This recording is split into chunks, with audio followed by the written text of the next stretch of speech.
Bidal. By simple deduction, okay, we're going to talk to Attorney Emmanuel Fontanilla, the spokesman of the Moro National Liberation Front. Maayong gabi na. This will be shown on in the evening. Maayong gabi, Attorney Emmanuel Fontanilla. Are you on? We're going to talk to Attorney Emmanuel Fontanilla, the spokesman of the Moro National Liberation Front. Are we okay? I cannot really hear the audio. Can you hear me, Attorney Emmanuel Fontanilla? This is Eric Espina. I can hardly hear the audio. Open your Okay. Something's wrong with the audio. Can you give us just an update of what is happening now on the ground over there? As of this time, there is a confirmed report that one of the helicopter was found in smoke. And this was confirmed by one of the reporters in the Zamboanga area. And the rest then continued resistance and defensive actions from the Moro National Liberation Front. Do you see that the trouble will spread in other parts of Mindanao if a third-party mediator from the United Nations will not intervene in this process?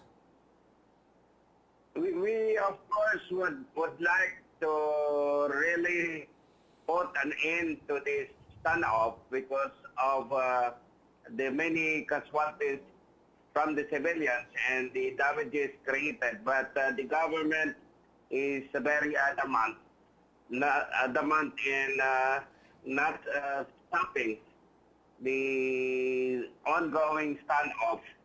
The government can declare the ceasefire, and maybe the armed forces would have prepositioning, and maybe political players could get inside and participate in the process.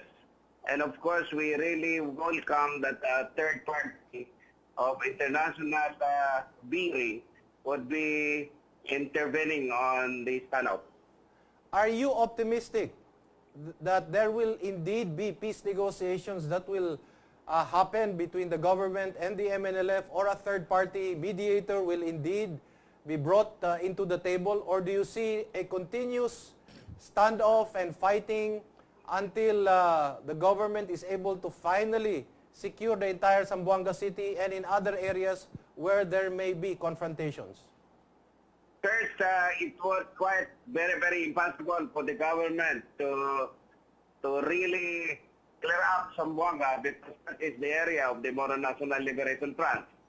And of course, we would really convey that the problem is in the hands of the Philippine government.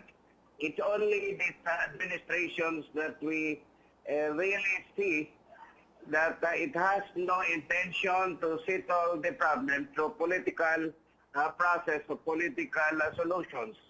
Rather, it has continuously used the coercive force of the state and as well as the military solutions to the problem. So it is very clear from the very beginning that the government is not bent on solving the problem through political solutions. Secretary Dele says that this is supposed to be an inclusive peace process and that they have invited the MNLF. What is your comment regarding this? I am the representative of the Moro National Liberation Front and I have not received any invitation. What is your comment that the so-called transition commission that the government is trying to put up is mostly composed of MILF members? Where is the MNLF here? We of course, we have already entered into a final peace agreement and Tripoli agreement. And consequently, we have the ceasefire agreement. All these documents are, of course, viable documents that could include or could cover all this problem that we are being confronted with. Unfortunately, the government seems not to consider these agreements, and this now continues. Attorney Fontanilla, last two questions. Why do you think the government entered into another peace process with the MILF? They have more pecuniary interest and economic interest on the second agreement, and they have quite reasons. Like, for example, the territorial coverage is quite smaller if they would enter into an agreement with the MILF. The MILF only covers 5 provinces, while the Tripoli agreement covers 13 provinces. So it's more on the interest of the government to enter into the second agreement. How do you see the role of Malaysia here being very crucial in trying to broker the peace process between the Philippines and the MILF? Is there also any pecuniary interest involved here? Of course, Malaysia is very interested with the oil in Ligwasan and other natural resources of Mindanao. And of course, it is understandable that Malaysia would be insistent on participating in the agreement. But nevertheless, Malaysia is only one country as compared to the 57 countries which support the Tripoli Agreement in the final peace agreement. Your final words, Attorney Fontanilla, to our public and to the people of Mindanao and the entire Republic. As we noticed, the Aquino administration is consistent on its failure. One failure was the Lonita incident, where there is a massacre of Chinese nationals. And the second one is the Sabah issue, which of course a lot of people were also killed. And this time, another fiasco is happening. And we suppose that the Ninoy Aquino is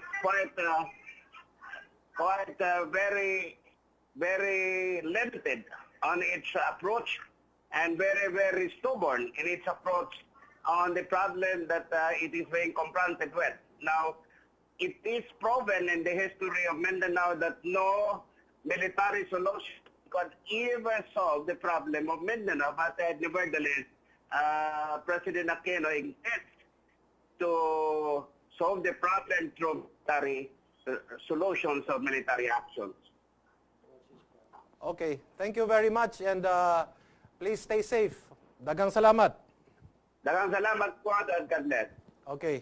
May I say something? Yes, go ahead, Sultan. Well, firstly, I would like to state here now that I am still the General Legal Counsel of the Moro National Liberation Front. Yes, Correct. And recognized permanent delegate of the MNLF to the OIC conferences. correct. In 2007, I was the one that spearheaded the official visit of the MNLF to Indonesia, and we talked with Vice President Yusuf Kalya Yes. and requested his assistance to resume the negotiations between the MNLF and the Philippine government and the Yes, OIC, which after a few months was resumed. Yes. And we wanted to salvage what was left of the agreement signed by the Philippine government and the Moro National Liberation Front. Yes. The OIC actually is it's a paper tiger. Okay. It was potent during the time of King Faisal. Okay. And when they used oil in 1972, and all the countries in the world, the Western nations actually were, they had to almost kneel before the Arab states to get their oil. Yes. And that is what precipitated the West, especially the United States of America, to control these Arab-producing states so that they'll never run out of oil. Yes. Now, the OIC actually pampered Mizwari Okay. because the agreement between the MNLF and the Philippine government was the only agreement they were able to get signed. Okay. But during the conferences, they really did not give any serious thought to the MNLF and to the agreements. Okay. Because the 3 days agreement were actually, the 3 days negotiations, conferences were actually 1.5 days. Okay. The Arabs were always in a state of herring up. So Okay. nothing was really concluded. Miswari was given the opportunity to do something. He can complain that there was very little power given to him. Okay. But as armed governor, he had the power to do something, but he did not. Correct. Okay. He squandered them. Okay. Now, if you deal again with Miswari, he cannot solve the problem. And as far as the triple agreement and all the agreements are concerned, these agreements can never speak for the aspirations of the Bangsamoro Bangsamoro. because the other sectors of the Bangsamoro were never participant in these negotiations. Okay. And that this negotiation with the MLF and the MILF will amount to nothing because the MILF and the MLF, even locked together, can Okay. never represent They're the locking Bangsamoro. horns most of the time. Republica will be back, and when we come back, we'll ask the good Sultan here. The OIC came out with a resolution number 18, approved in 1974 in Kuala Lumpur, that the MNLF is the sole rightful legitimate representative of the Moro people. What is the status of that resolution, and how does that dovetail now in the locking of horns between the MILF and the MNLF, and is there any light in the tunnel, or is just the end of the tunnel a train on rushing? When we come back.